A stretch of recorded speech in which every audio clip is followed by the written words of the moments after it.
was instrumental in helping push the Flyers Bill of Rights, which is still floating around Congress. She also is the founder of FlyersRights.org. This is the largest nonprofit consumer organization representing the airline passengers. All right, Kate, so what's your take on all these fines that were levied to the airlines? Is it enough? Well, it's a landmark fine. It's the first fine of its kind ever.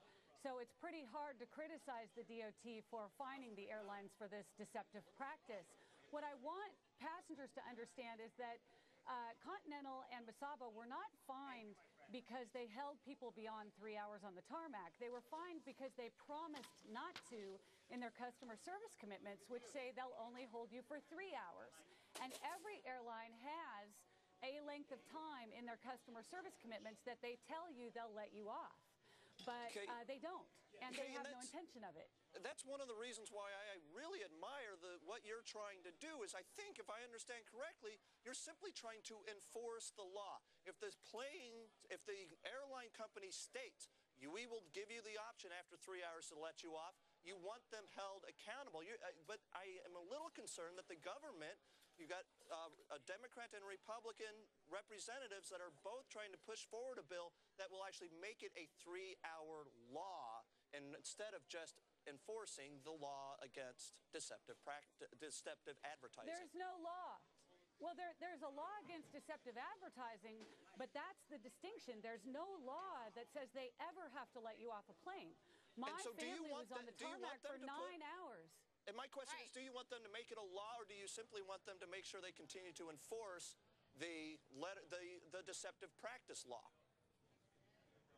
Well, the deceptive practice law doesn't guarantee you that you're ever going to get off a plane. All it says is that if the airlines are going to advertise that they let you off at 3 hours, that they have to honor that or stop telling people that they're going to let them off. So my guess is that the airlines right now, all of them, are withdrawing all of that language from their customer service agreements because there's no law in place that says they ever have to let you off a plane. So if I were the airlines and I were trying to do something corporately that's going to save me money, I would withdraw that I ever offered to a passenger to let them off a plane at this point. And if Congress legislates it, then we'll have to let them off.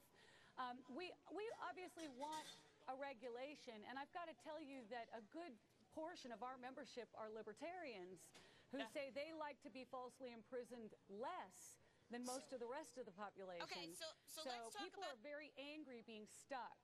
Let's talk about the bill that's been stalled in Congress since 1999.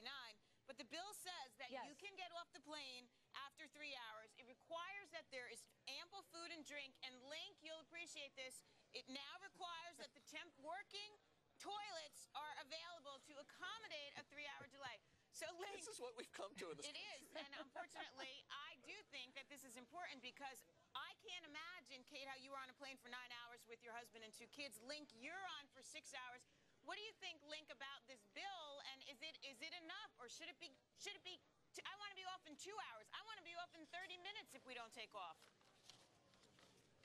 Well, without being enmeshed in the political aspects of it, it seems to me the bill's a good start.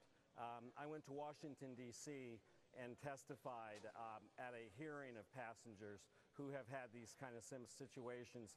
We testified at the House Office Building, and the testimony I heard at least made it seem like this is a good start. Kate, and I will give you the final word on all of this, Kate, I think, and if you'll sort of walk us through, what I really want to understand is if you get, what's your vision? 5 years from now, what is it that I'm trying to fight for? Well, right now you have to fight for interim measures, which is why we're pushing for this type of regulation, because there's no hope for the system being able to handle the amount of air travel. I got a question. I think there would be hope that maybe the airlines would wake up and realize they have a tremendous marketing tool if they'd go, we guarantee working toilets. Well, in 1999 in Detroit, you had hundreds of planes on the tarmac, and they don't care about us. We are cargo with a pulse. You know, we are no more than, you know, barely alive when we arrive sometimes. My family was in that plane 13 hours and 17 minutes. Oh, gosh. And it was an MD-80 fully loaded. So, you know, it was a lot longer than 9 hours. The 9-hour part was after the flight. Wow. That was on the ground in Austin, and it was hot, it was was sweaty, the toilets overflowed, we had no food, no water, no medications, people were going into diabetic shock. Oh, At what point do we need to protect the health and safety of What the airline passenger? was that? It was What airline American was that? It was Airlines. American Airlines. Yeah, well, American Airlines, yeah. hopefully this continues to go forward. FlyersRights.org exists because a whole bunch of volunteers like Link Kristen and victims of events have come together and said, it's worth my time to actually go to Washington, D.C. for free and volunteer for this organization to Kate, try to I get tell some ya. basic minimum standards. Kate, both you and Link, thankfully we have both of you out there fighting this fight for us. I appreciate you both being here. You're Have a great welcome. Thanksgiving. All right. Thank you. On tap, Cody's Same to you. winding up his pre-Thanksgiving